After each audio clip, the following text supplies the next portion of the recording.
Chapter 5. Business and the Public. The relationship between business and the public has become closer in the past few decades. Business today is taking the public into partnership. A number of causes, some economic, others due to the growing public understanding of business and the public interest in business, have produced this situation. Business realized that its relationship to the public is not confined to the manufacture and sale of a given product, but includes, at the same time, the selling of itself and of all those things for which it stands in the public mind. 20 or 25 years ago, business sought to run its own affairs regardless of the public.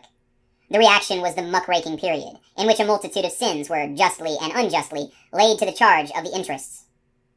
In the face of an aroused public conscience, the large corporations were obliged to renounce their contention that their affairs were nobody's business. If today big business were to seek to throttle the public, a new reaction similar to that of 20 years ago would take place, and the public would rise and try to throttle big business with restrictive laws. Business is conscious of the public's conscience. This consciousness has led to a healthy cooperation. Another cause for the increasing relationship is undoubtedly to be found in the various phenomena growing out of mass production. Mass production is profitable only if its rhythm can be maintained, that is, if it can continue to sell its product in steady or increasing quantity. The result is that while, under the handicraft or small unit system of production that was typical a century ago, demand created the supply, today supply must actively seek to create its corresponding demand. A single factory, potentially capable of supplying a whole continent with its particular product, cannot afford to wait until the public asks for its product. It must maintain constant touch, through advertising and propaganda, with the vast public in order to assure itself the continuous demand which alone will make its costly plant profitable. This entails a vastly more complex system of distribution than formerly. To make customers is the new problem. One must understand not only his own business, the manufacture of a particular product, but also the structure, the personality, the prejudices of a potentially universal public.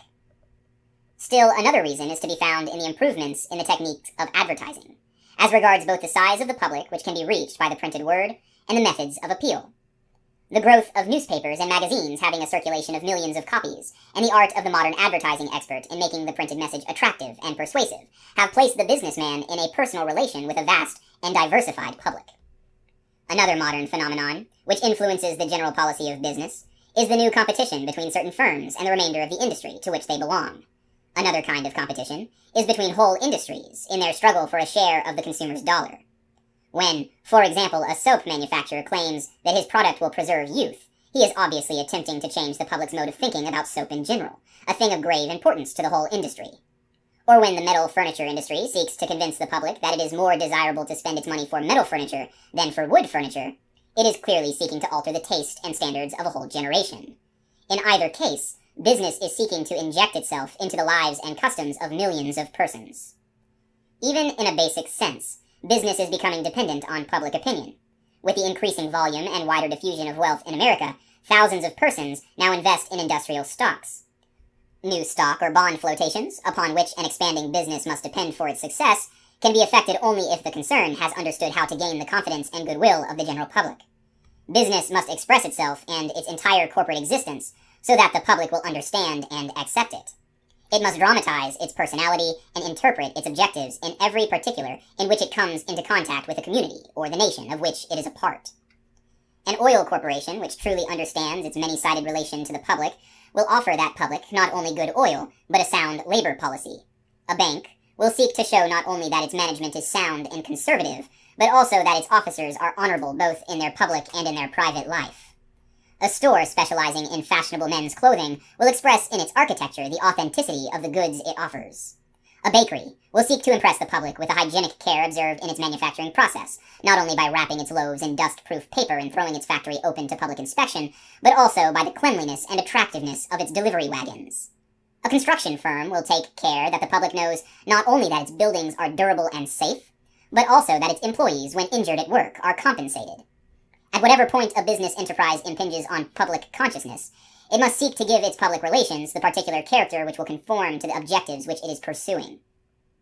Just as the production manager must be familiar with every element and detail concerning the materials with which he is working, so the man in charge of a firm's public relations must be familiar with the structure, the prejudices, and the whims of the general public, and must handle his problems with the utmost care. The public has its own standards and demands and habits. You may modify them, but you dare not run counter to them.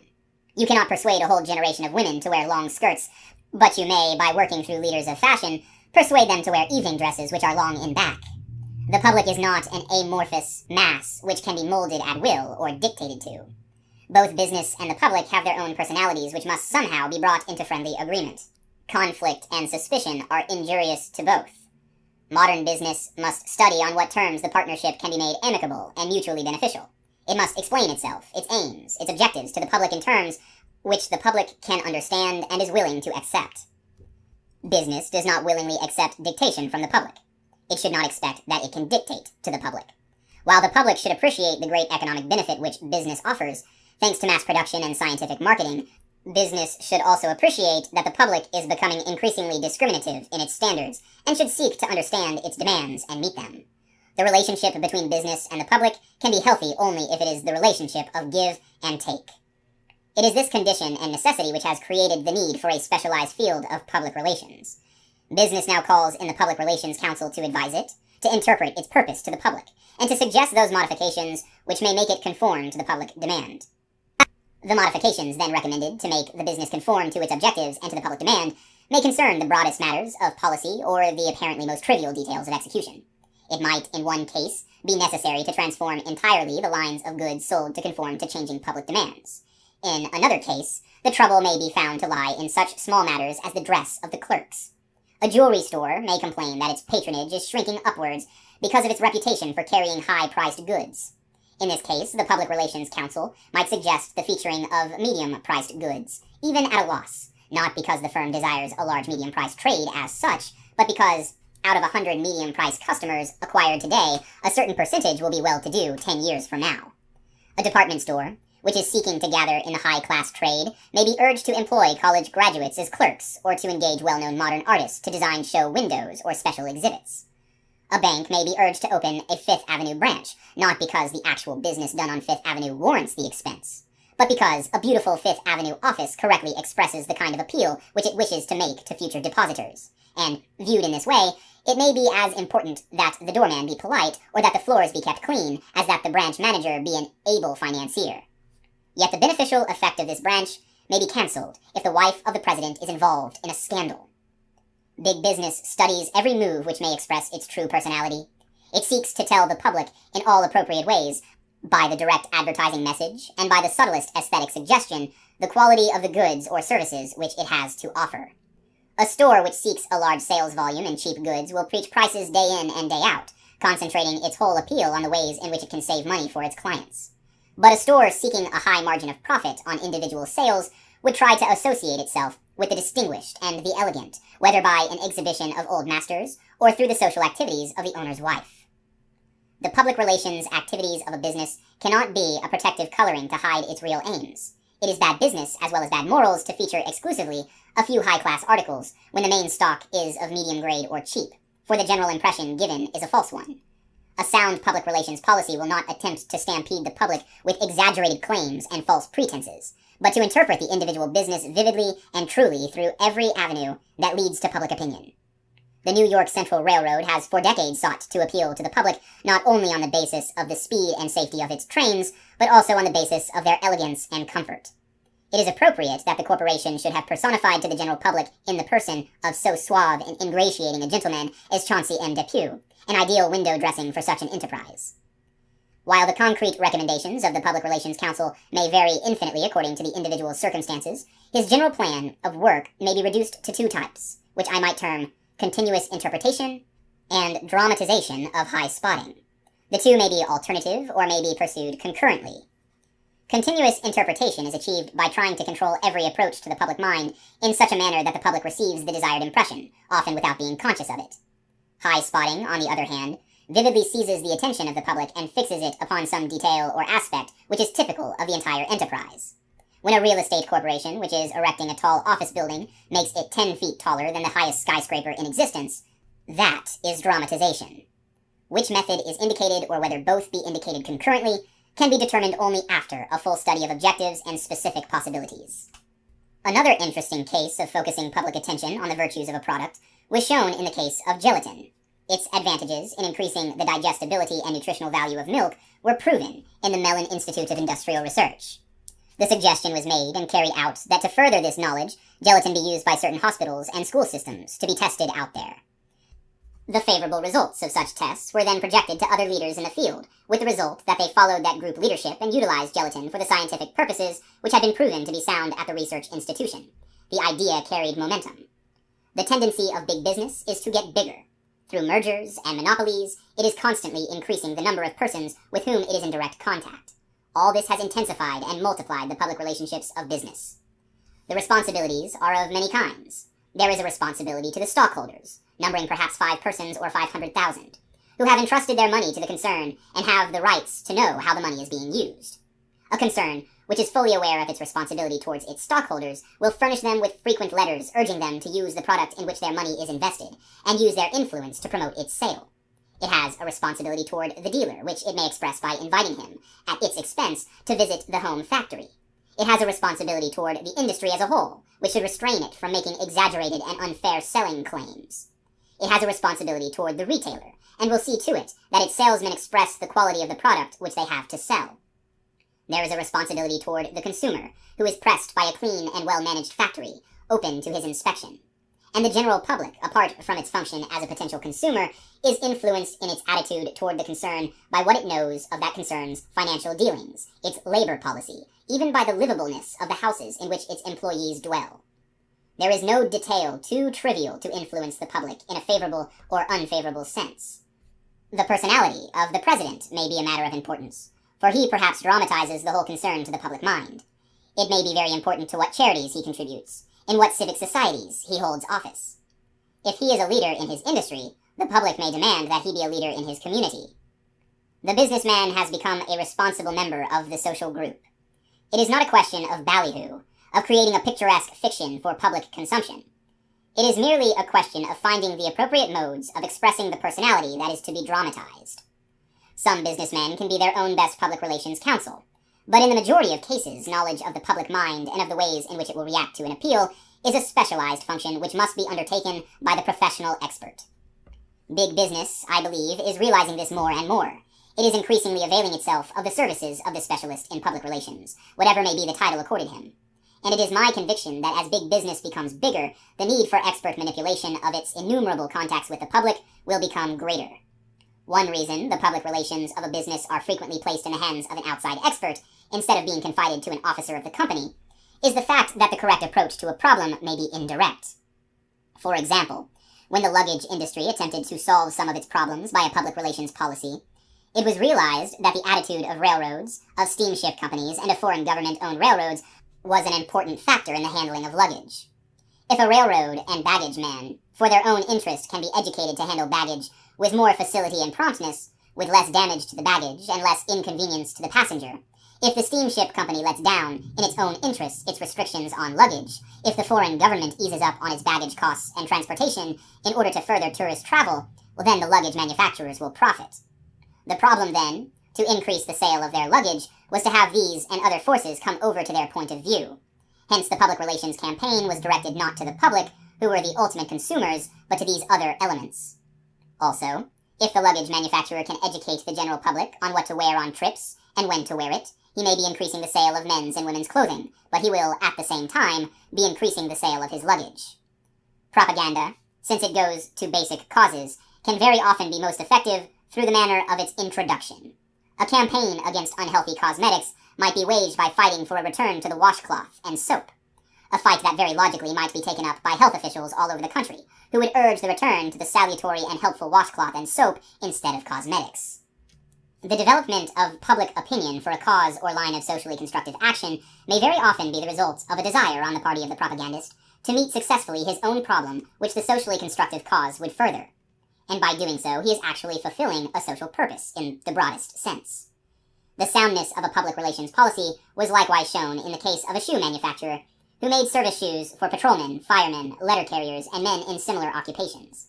He realized that if he could make acceptable the idea that men in such work ought to be well shod, he would sell more shoes, and at the same time further the efficiency of the men. He organized, as a part of his business, a foot protection bureau. This bureau disseminated scientifically accurate information on the proper care of the feet, principles which the manufacturer had incorporated in the construction of the shoes. The result was that civic bodies, police chiefs, fire chiefs, and other interested in the welfare and comfort of their men furthered the ideas his product stood for and the product itself, with the consequent effect that more of his shoes were sold more easily. The application of this principle of a common denominator of interest between the object that is sold and the public goodwill can be carried to infinite degrees. It matters not how much capital you may have, how fair the rates may be, how favorable the conditions of service. If you haven't behind you a sympathetic public opinion, you are bound to fail. This is the opinion of Samuel Insull, one of the foremost traction magnates of the country. And the late Judge Gary of the United States Steel Corporation expressed the same idea when he said, "Once you have the goodwill of the general public, you can go ahead in the work of constructive expansion. Too often many try to discount this vague and intangible element. That way lies destruction." Public opinion is no longer inclined to be unfavorable to the large business merger. It resents the censorship of business by the Federal Trade Commission. It has broken down the antitrust laws where it thinks they hinder economic development. It backs great trusts and mergers which it excoriated a decade ago. The government now permits large aggregations of producing and distributing units, as evidenced by mergers among railroads and other public utilities, because representative government reflects public opinion. Public opinion itself fosters the growth of mammoth industrial enterprises. In the opinion of millions of small investors, mergers and trusts are friendly giants and not ogres, because of the economies, mainly due to quantity production, which they have affected and can pass on to the consumer. This result has been, to a great extent, obtained by a deliberate use of propaganda in its broadest sense. It was obtained not only by modifying the opinion of the public, as the governments modified and marshaled the opinion of their publics during the war, but often by modifying the business concern itself. A cement company may work with road commissions gratuitously to maintain testing laboratories in order to ensure the best quality roads to the public. A gas company maintains a free school of cookery. But it would be rash and unreasonable to take it for granted that because public opinion has come over to the side of big business, it will always remain there. Only recently, Professor W.Z. Ripley of Harvard University, one of the foremost national authorities on business organization and practice, exposed certain aspects of big business which tended to undermine public confidence in large corporations. He pointed out that the stockholders' supposed voting power is often illusory, that annual financial statements are sometimes so brief and summary that to the man in the street they are downright misleading, that the extension of the system of non-voting shares often places the effective control of corporations and their finances in the hands of a small clique of stockholders, and that some corporations refuse to give out sufficient information to permit the public to know the true condition of the concern. Furthermore, no matter how favorably disposed the public be toward big business in general, the utilities are always fair game for public discontent and need to maintain goodwill with the greatest care and watchfulness. These and other corporations of a semi-public character will always have to face a demand for government or municipal ownership if such attacks as those of Professor Ripley are continued and are, in the public's opinion, justified, unless conditions are changed and care is taken to maintain the contact with the public at all points of their corporate existence. The Public Relations Council should anticipate such trends of public opinion and advise on how to avert them, either by convincing the public that its fears or prejudices are unjustified, or in certain cases by modifying the action of the client to the extent necessary to remove the cause of complaint. In such a case, public opinion might be surveyed and the points of irreducible opposition discovered. The aspects of the situation which are susceptible of logical explanation, to what extent the criticism or prejudice is a habitual emotional reaction, and what factors are dominated by accepted cliches, might be disclosed. In each instance, he would advise some action or modification of policy calculated to make the readjustment. While government ownership is in most instances only varyingly a remote possibility, public ownership of big business through the increasing popular investment in stocks and bonds is becoming more and more a fact. The importance of public relations from this standpoint is to be judged by the fact that practically all prosperous corporations expect at some time to enlarge operations, and will need to float new stock or bond issues.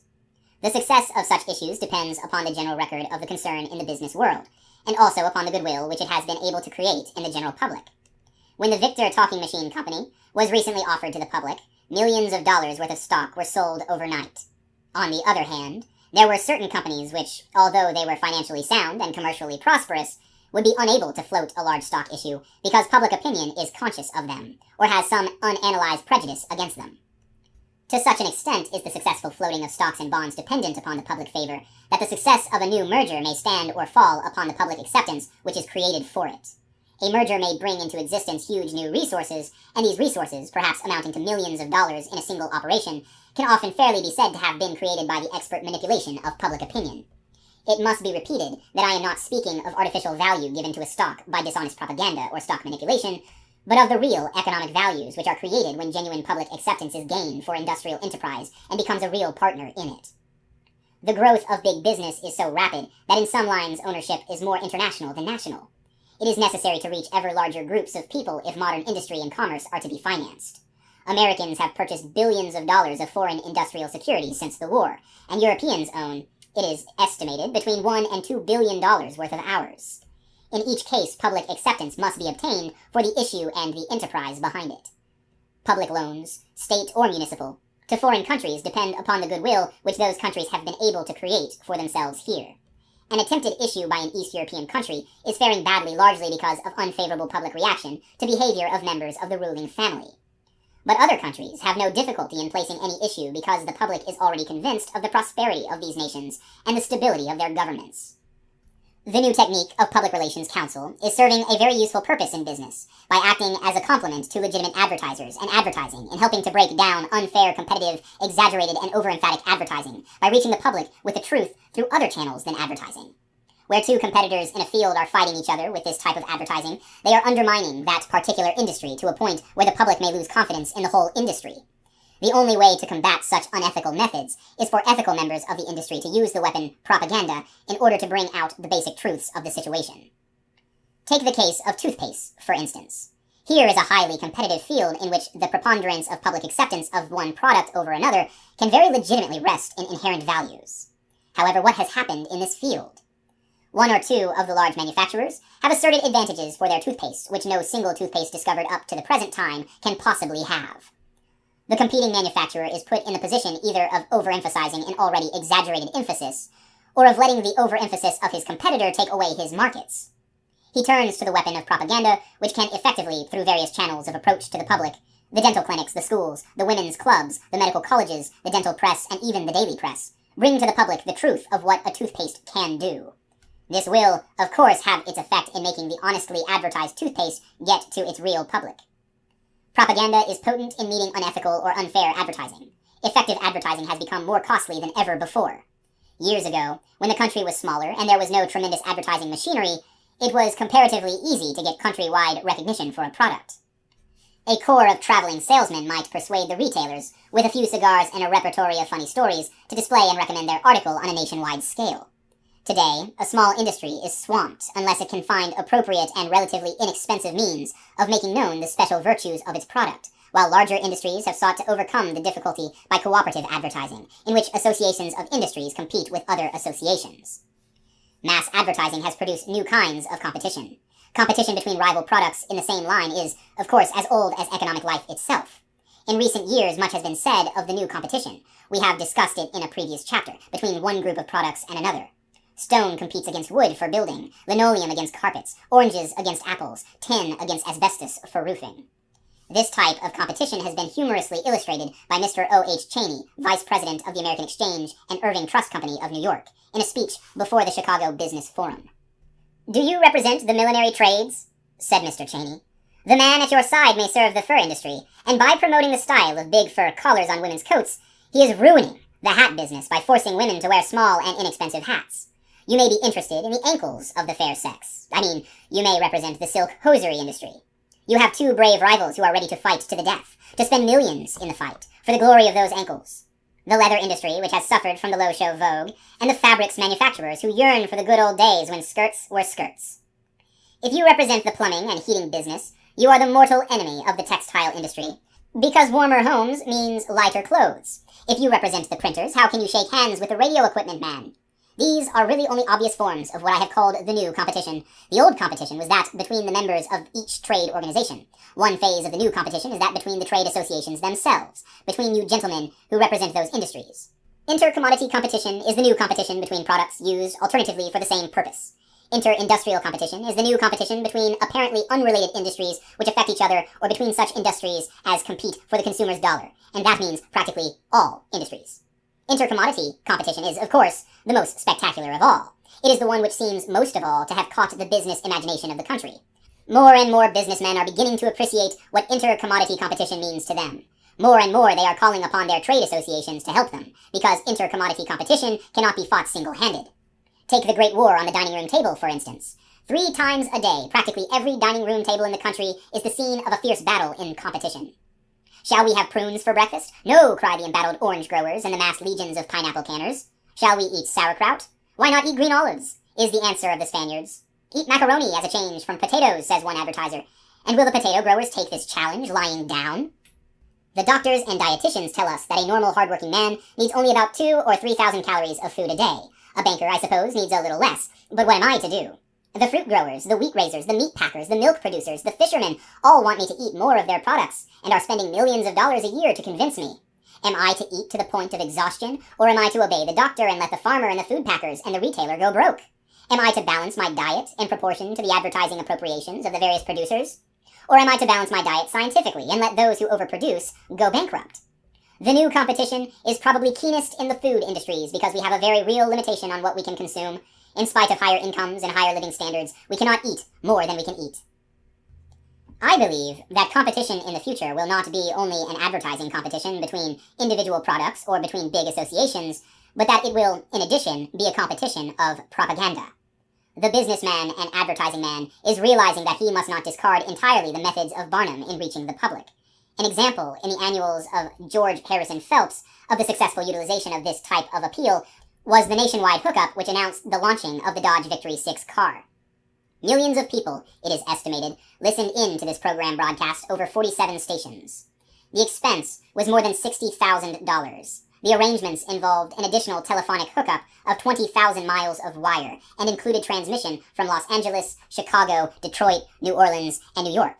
Al Jolson did his bit from New Orleans, Will Rogers from Beverly Hills, Fred and Dorothy Stone from Chicago, and Paul Whitman from New York, at an aggregate artist's fee of $25,000. And there was included a 4-minute address by the president of Dodge Brothers announcing the new car, which gave him access in 4 minutes to an estimated audience of 30 million Americans, the largest number unquestionably ever to concentrate their attention on a given commercial product at a given moment. It was a sugar-coated sales message. Modern sales technicians will object, "What you say of this method of appeal is true, but it increases the cost of getting the manufacturer's message across." The modern tendency has been to reduce this cost, for example, the elimination of premiums, and concentrate on getting full efficiency from the advertising expenditure. If you hire a Gallikershi to sing for bacon, you increase the cost of the bacon by the amount of her very large fee. Her voice adds nothing to the product, but it adds to its cost. Undoubtedly. But all modes of sales appeal require the spending of money to make the appeal attractive. The advertiser in print adds to the cost of his message by the use of pictures or by the cost of getting distinguished endorsements. There is another kind of difficulty, created in the process of big business getting bigger, which calls for new modes of establishing contact with the public. Quantity production offers a standardized product, the cost of which tends to diminish with the quantity sold. If low price is the only basis of competition with rival products, similarly produced, there ensues a cutthroat competition which can end only by taking all the profit and incentive out of the industry. The logical way out of this dilemma is for the manufacturer to develop some sales appeal other than mere cheapness, to give the product, in the public mind, some other attraction, some idea that will modify the product slightly, some element of originality that will distinguish it from products in the same line. Thus, a manufacturer of typewriters paints his machines in cheerful hues. These special types of appeal can be popularized by the manipulation of the principles familiar to the propagandist. The principles of gregariousness, obedience to authority, emulation, and the like. A minor element can be made to assume economic importance by being established in the public mind as a matter of style. Mass production can be split up. Big business will still leave room for small business. Next to a huge department store, there may be located a tiny specialty shop, which makes a very good living. The problem of bringing large hats back into fashion was undertaken by a propagandist.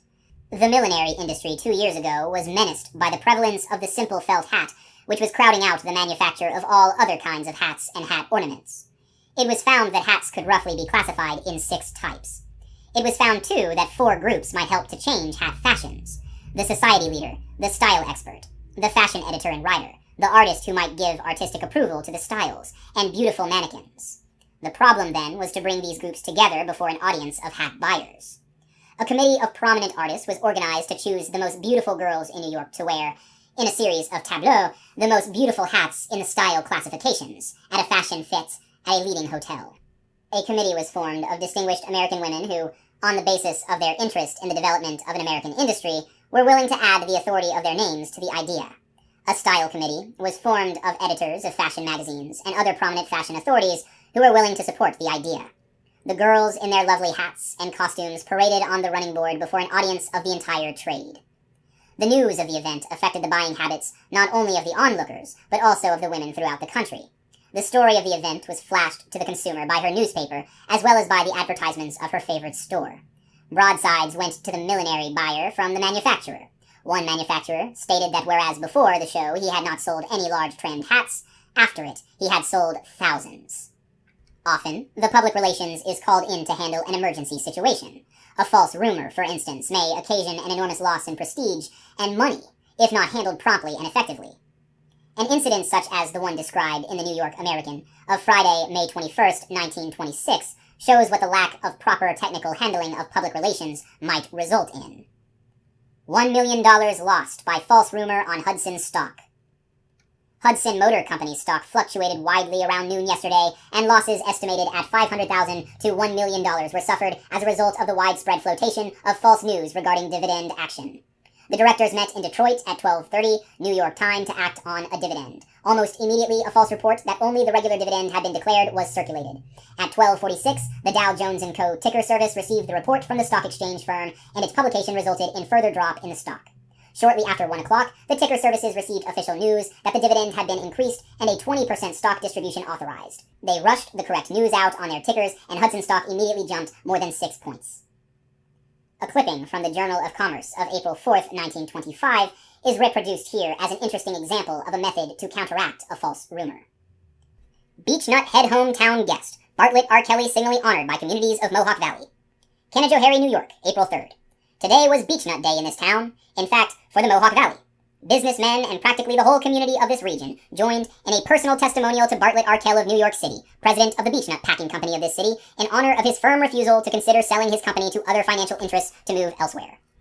When Mr. Arkell publicly denied recent rumors that he was to sell his company to the Postum Cereal Company for $17 million, which would have resulted in taking the industry from its birthplace, he did so in terms conspicuously loyal to his boyhood home, which he has built up into a prosperous industrial community through 30 years' management of his Beechnut Company. He absolutely controls the business and flatly stated that he would never sell it during his lifetime to anyone at any price, since it would be disloyal to his friends and fellow workers.